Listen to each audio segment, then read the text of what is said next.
This is what I call the 20-year loon, and it's actually probably longer than 20 years at this point. It's a Tupelo 3/4 size carved from one of my blanks that I sell, and I carved it during the World Championships over a 10-year period of time, and every year I would demonstrate for Pfingst. I would spend 3 days carving for 8 hours a day, and then I would put it away until next year and pull it back out and start carving again at World. So it had about 10 years worth of that, and then it sat around for quite some time, and I finally pulled it out and sealed it up with some Deft polyurethane. I like the satin, and then I also primed it with Liquitex black gesso, my preference because it comes up matte and is absorbent. In August of 2017, I set out to paint this in oils, and I blocked in my colors with Ronans, and I like Ronans. It's very messy to work with. That's probably the thing I don't like about it. And but it's very matte and it's very absorbent, and I think I'm going to find that I really like that, especially for oils. So I've been trying to figure out where I'm going to,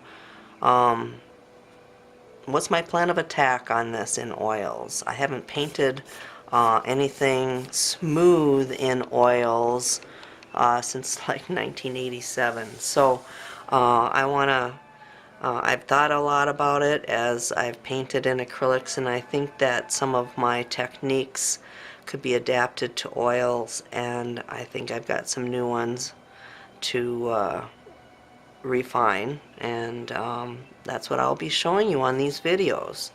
I want to explain the items that I use, and my paint.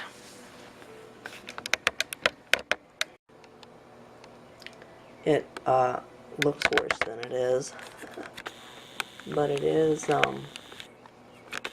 quite old. It's Grumbacher's Finest, and then some New Gamblin Fast Matte in my ivory black and titanium white. I use those last, and I like the fact that the Gamblin dries much faster because it's alkyd oils. So despite these being old tubes, I've explained this in the past, the paint inside is just fine. They just look terrible on the outside. And hopefully we can get all that we need in the camera view as I'm working. So I'll try to keep it that way. I can't see it because it's high up as easily as I did with that redhead demo I did. So first of all, I'm going to mix up some dark brown, I mean almost black dark brown, by using Cobalt Blue Deep and Burnt Umber. I like using these raised palette knives. They're very flexible, and I can mix a very small amount of paint using this. I have some larger ones, but I'd have to say that one's my favorite.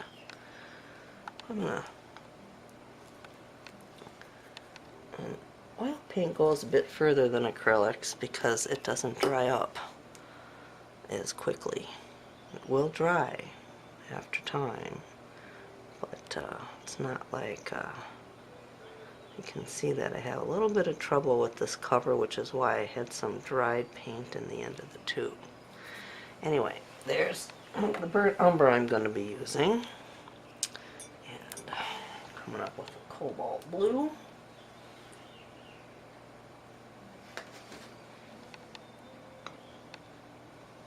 deep. And we'll see what we get with that. Those numbers. That's the amount.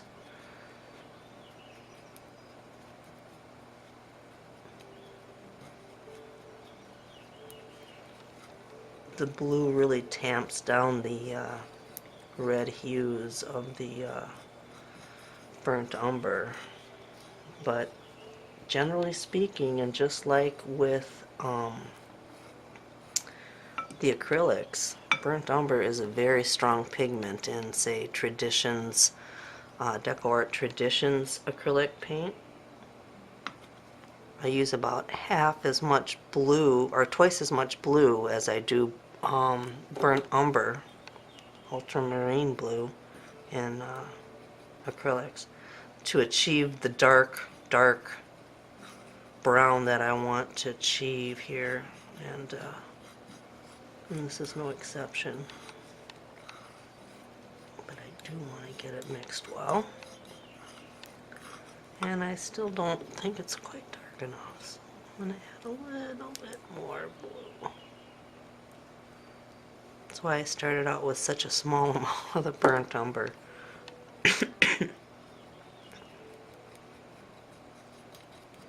we go. Now some people might say, well, why don't you just use black? I mean, isn't a loon's feather black? And if you look real close, it is a very dark brown. For the most part, lighter at the base of the feather than it is on the outer edge. And so what I do is I save my darkest black, ivory black, that I'm going to be using here for highlights, just like I would save my titanium white. I'm sorry. I use my darkest black, the ivory black, for shadowing, just like I use titanium white for my highlights. That's about as white as you're going to get, and you don't want to use that up. Otherwise you won't be able to paint in shadows and highlights. Now every time I finish mixing my colors, I wipe my palette knife off so that it's clean and ready for use next time.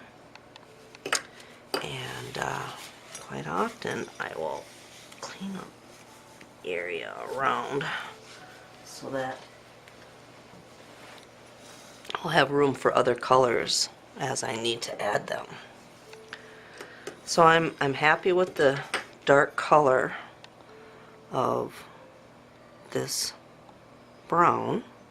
And another thing that I do is I use this white tag board and a clear pie plate so that I can actually see the color I've achieved by thinning, it out.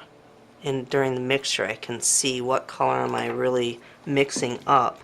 If I was doing it on, say, just a dark surface, it would be very difficult for me to see if that's really the color that I want.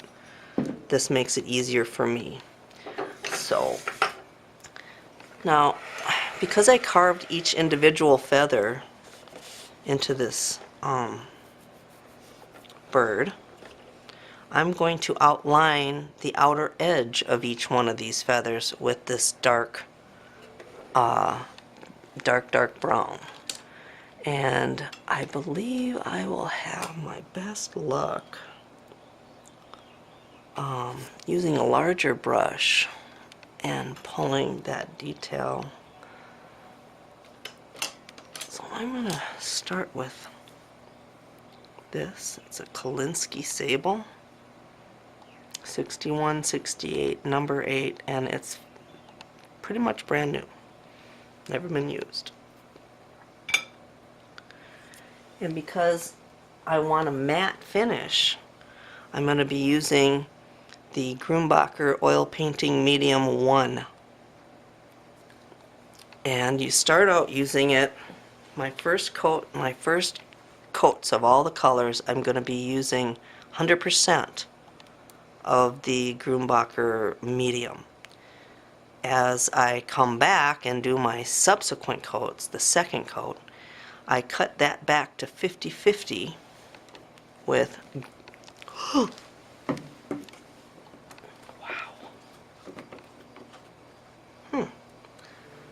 well, I guess those bottles don't seal very well. That's unfortunate.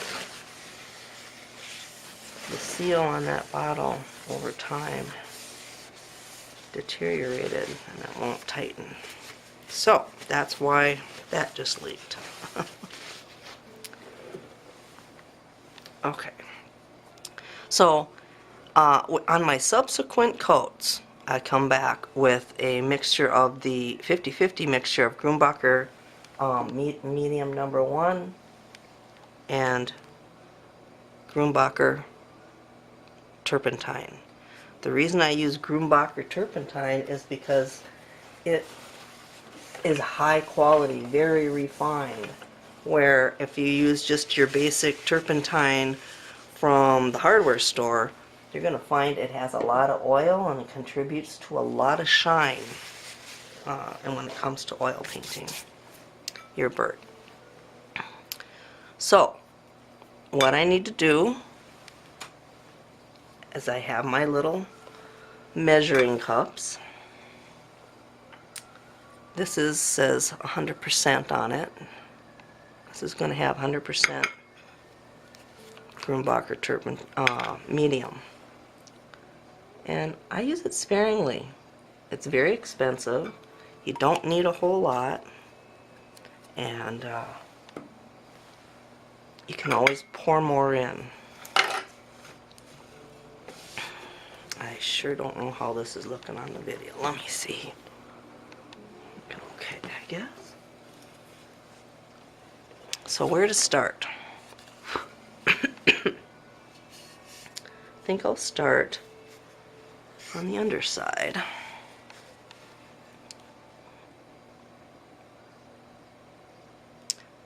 I saw a really great hint by, I wish I knew the name of the man. He, on the Decoy carving forum, pointed out that if you soak your brush in the medium you're going to use, it will suck that into the ferrule rather than paint, and the cleanup will be much greater. Now the ferrule's full of this 100% medium, and I can come back and not worry about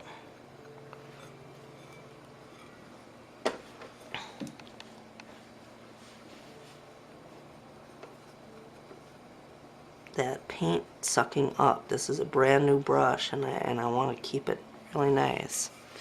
So as I do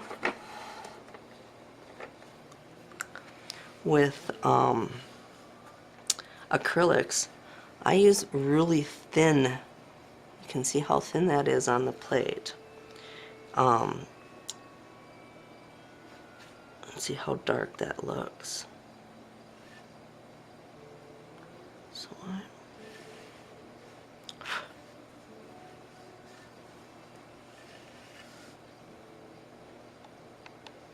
want to leave the base of the feathers lighter than the outer edge. I hope I'm not pulling this out of view.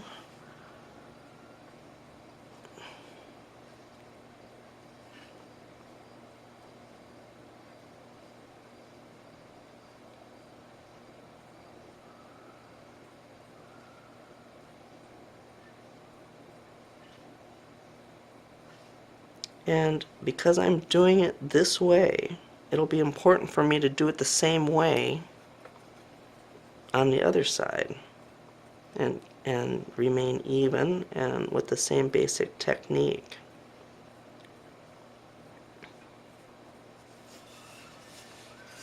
I love the smell of the Grumbacher Matte Medium number 1. It smells citrusy. Now let's go with the side pocket. Start it on this side.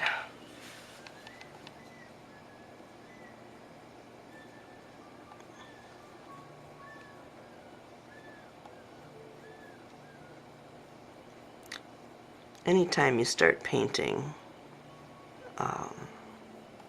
you know, it looks kind of messy at first. It's unavoidable.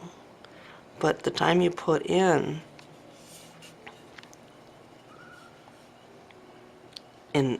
when you actually do your painting is going to pay off in cleaning up and bringing things into focus. It starts out messy, and as you put on your subsequent coats and details and spend the time, things start cleaning up and coming into focus because you are doing that.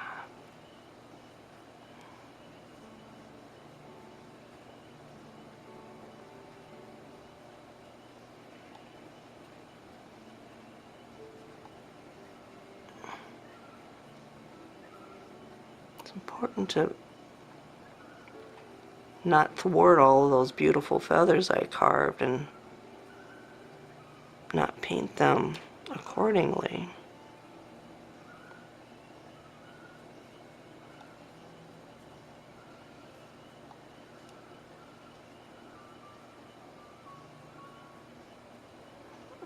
It's time for some paint.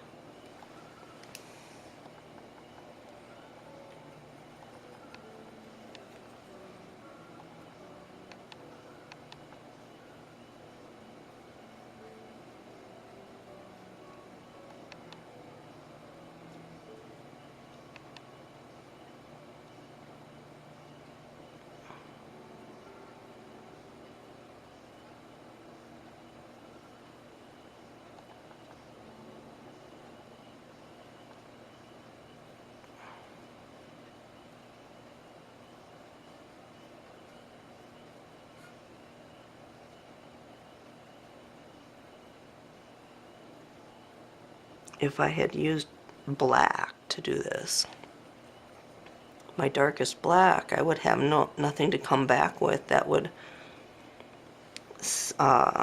be in contrast for shadowing, just as if I had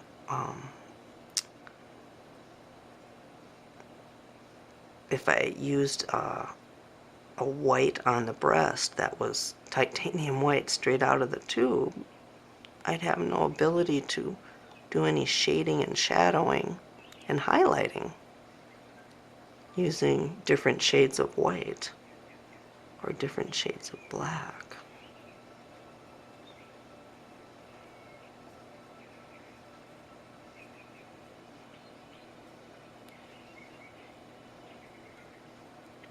I'm getting down to small feathers, so it's just a quick tap of the brush.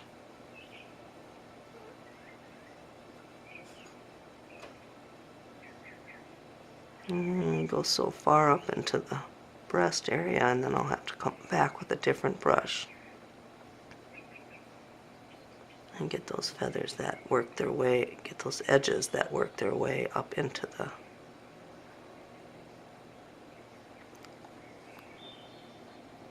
breast and neck.